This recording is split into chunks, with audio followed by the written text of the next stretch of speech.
know that some of you know me, but most do not. My name is Stephanie, as you all learned earlier. Before I became a part of the Jillian Fund, I was part of the group of children helped by the foundation. I had cancer and later needed a bone marrow transplant that resulted in transporting to Hackensack.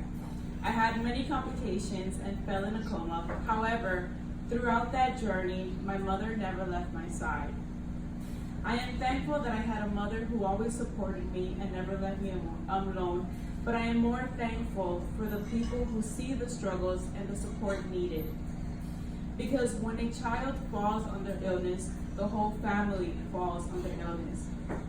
And sometimes it is a heavy burden to carry.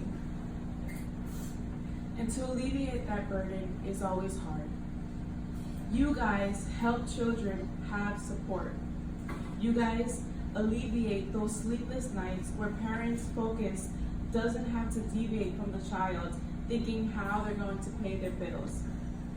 You alleviate the struggle of travel for parents who have to commute back and forth just to be with their child.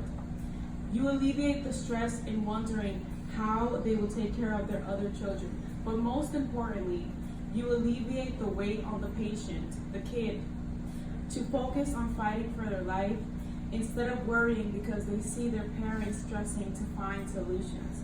So thank you, Patriot Pack, for helping and lifting that weight to the families that need it.